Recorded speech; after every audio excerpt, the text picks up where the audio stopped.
Hello everyone, welcome to our new vlog. আজকে আমাদের Puri diary second দিন। আজকে আমরা যাব সাইট সিনে। সাইট সিন মানে ওই নন্দনকানন, কোনারক, এইসব যে সাইট সিনগুলো হয় সেগুলো। আমরা ঘোরার জন্য আগের দিন এসেই একটা 4 হুইলার রেন্ট নিয়ে নিয়েছিলাম। হোটেল থেকে 2-3 মিনিটের হাঁটা পথ পার করে চলে এলাম সুপ প্যালেসের কাছে, আমাদের ট্যুর অ্যান্ড ট্রাভেলসের এজেন্টের কাছে। এসে প্রথমে ব্রেকফাস্টটা সেরে নিই। এই হচ্ছে আমাদের আজকের বাহন, এতে করেই আমরা সারাদিন আজকে ঘুরবো। সকালের সমুদ্রটা দেখো কত সুন্দর দেখতে লাগছে। বেশি দেরি না করে জয় জগন্নাথ নাম নিয়ে আমরা আমাদের গাড়িতে উঠে বসলাম। আমরা সবার প্রথমে এখান থেকে যাব চন্দ্রভাগা। জগন্নাথের নাম নিয়ে বরমশাই গাড়িটা স্টার্ট করে দিল। আমরা যখন আগের বার এসেছিলাম পুরীতে, তখন এই সাইট সিনের জন্য আমরা এসি বাস আগে থেকে বুক করে রেখেছিলাম, কিন্তু এবারে বরমশাই একটা সেলফ ড্রিভেন গাড়ি নিয়েছিল। কারণ বরমশাইয়ের মত অনুযায়ী বাসে করে গেলে বাসের অন্য সব সহযাত্রীদের সাথে আমাদেরকে সময় দিতে হতো। আমরা যদি চাইতাম কোথাও একটু বেশি সময় কাটাবো বা কোথাও একটু তাড়াতাড়ি বেরিয়ে যাব অন্য জায়গায় যাওয়ার জন্য, তাহলে সেই সময়টা আমরা দিতে পারতাম না। আর বাসে নাকি সবকটা ঘুরিয়ে দেখানো হয় না, হয় ধবলগিরি যায় আর না হলে নন্দনকানন যায়। আমরা এর আগের বারেই গিয়েছিলাম যখন, তখন নন্দনকাননে যেতে পারিনি। তাই জন্য বরমশাই বলল যে আমরা আমাদের সময় মতো আমাদের গাড়ি করেই যাব। আগে একবার গেলেও রাস্তা তো আর আমাদের চেনা জানা না, তাই জন্য আমরা প্রথমেই গুগল বাবাজি শরণাপন্ন হলাম। আর পুরোটা রাস্তা গুগল বাবাজি আমাদেরকে পথ দেখিয়েছেন। গুগল বাবাজির কথা অনুযায়ী পুরীর নিউ মেরিন ড্রাইভ রোড থেকে চন্দ্রভাগার ডিস্টেন্স 36 কিলোমিটার, যা পৌঁছতে ওই সময় লাগবে 55 to 60 মিনিট মতো। ওয়েদারটা ছিল ভীষণ সুন্দর। দেখো হালকা ঝিরিঝিরি বৃষ্টি হচ্ছে, আর সাথে এই সুন্দর পুরীর রাস্তা। সত্যি রাস্তাটা দেখে ভীষণ ভালো লাগছিল। চারিদিকে সবুজ গাছের সারি, আর মাঝে মাঝে এই ধরনের একটা করে পোল, আর পাশেই নদী।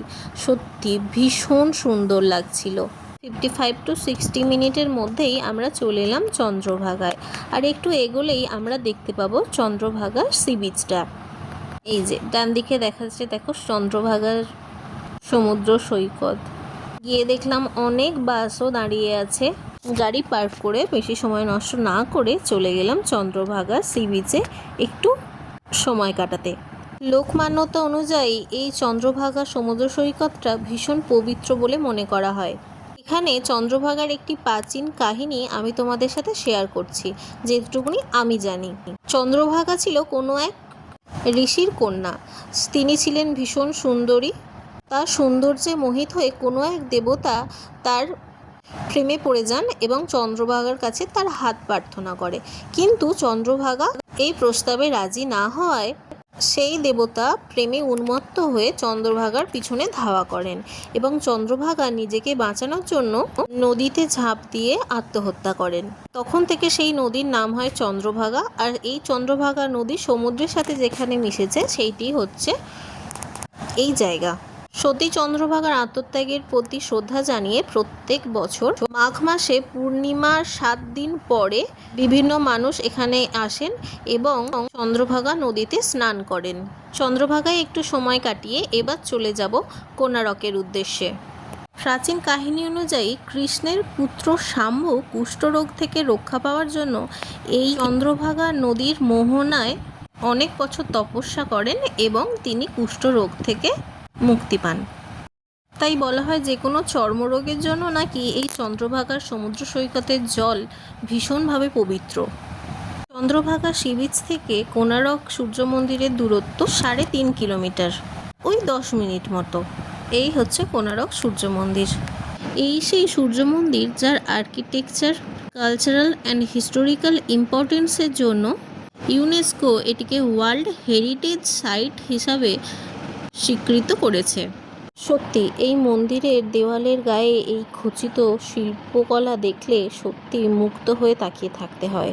পুরো মন্দিরটি একটি বিশাল রথের আকারে গঠন করা হয়েছে, যার 24টি চাকা আর তাকে 7টা ঘোড়া টেনে নিয়ে যাচ্ছে। চাকাগুলিকে আপাত দৃষ্টিতে স্বাভাবিক মনে হলেও চাকাগুলির ভীষণ গুরুত্বপূর্ণ বৈশিষ্ট্য আছে।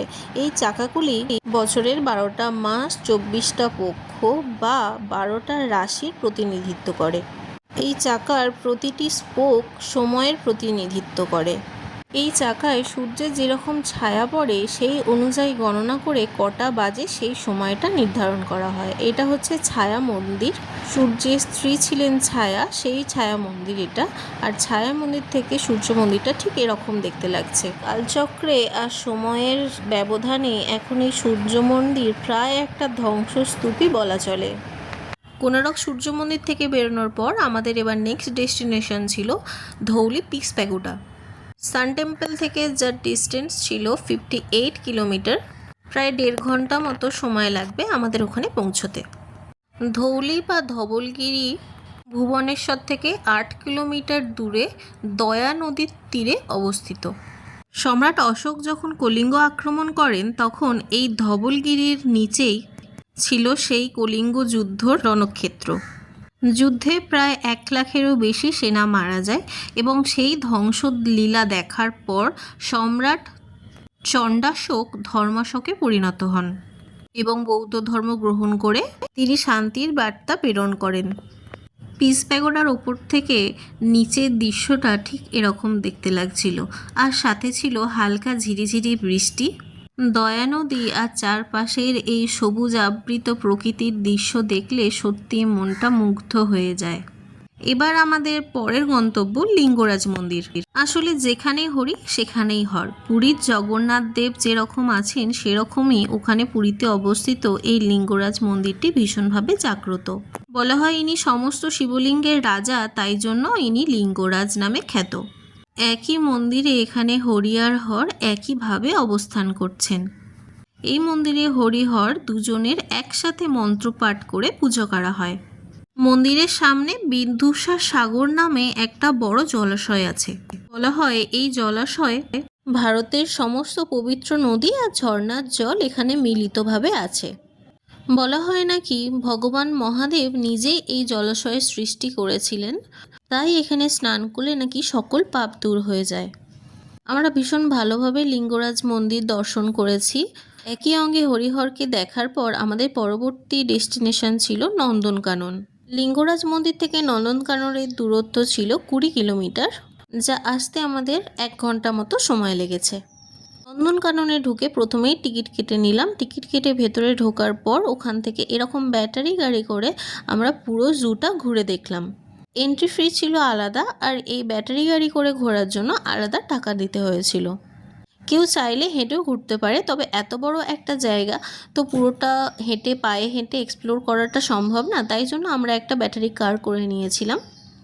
এই গাড়িগুলো করে এক একটা স্টপে আমাদের নামিয়ে দিচ্ছিল, আর ওখানকার যা কিছু জীবজন্তু ছিল সেগুলো দেখে আসার পর আবার আমাদের অন্য একটা ব্যাটারি গাড়িতে উঠতে হচ্ছিল। প্রথমেই গিয়ে দেখতে পেলাম অনেক হরিণ। নন্দনকানন 437 হেক্টর নিয়ে অবস্থিত একটি জু। এখানে প্রায় 3500-এরও বেশি প্রাণী দেখতে পাওয়া যায়। রেপটাইল হাউসে ঢোকার আগে এরকম টাইনোসরাস রেক্সের একটা রেপ্লিকা আছে, তার নিচে দিয়ে আমাদের ঢুকতে হবে রেপটাইল হাউসে। ওখানে আমরা python, Russell viper, Russell boa, king cobra, iguana, নীল নদীর কুমির, শাখামুটি আরও অনেক কিছু দেখেছিলাম। রয়্যাল বেঙ্গল টাইগার থেকে সাদা বাঘ সবটাই আমরা দেখেছিলাম ওখানে। এছাড়াও জিরাফ, অস্ট্রিচ, জলহস্তী আরও অনেক প্রাণী ওখানে ছিল। আর এই যে গিয়ে দেখলাম ইনি এনার মতো বিকেলের পায়চারি করছেন। নন্দনকাননে জঙ্গল সাফারিও করা যায়। সাফারি করার জন্য আলাদা বাসে করে নিয়ে যাওয়া হয়। একটু এগিয়ে গিয়ে দেখলাম ইনি এখানে মাচায় বসে খাবার খেতে ব্যস্ত। গাড়িতে মোট 9টা স্টপে আমাদেরকে নামিয়েছিল। 9বার গাড়ি পাল্টাই করে আমাদের চারদিক ঘুরতে হয়েছিল। নন্দনকানন থেকে বেরিয়ে একটু খাওয়া দাওয়া করে চলে এলাম পুরী। নন্দনকানন থেকে পুরীর ডিস্টেন্স ছিল 82 কিলোমিটার, যা আমাদের পৌঁছতে সময় লেগেছে 2 ঘন্টা 15 মিনিট মতো। বৃষ্টি ভেজা সন্ধ্যাটা বেশ ভালোই লাগছিল আমাদের। চলে এলাম আমরা পুরী স্বর্গদ্বার বিচে। এখানে আমাদের গাড়িটাকে দিয়ে দিতে হবে। দিয়ে দেওয়ার পর আজকের মতো আমাদের সাইট সিন করা তো হয়ে গেল। আমরা ভীষণই ভালো ঘুরলাম, আর আমাদের গাড়িটা নিয়ে নেওয়ার জন্য আরও বেশি ভালো হয়তো ঘুরতে পেরেছিলাম আমরা। তারপরে গাড়ি থেকে নেমে আমরা চলে গেছিলাম সি বিচে।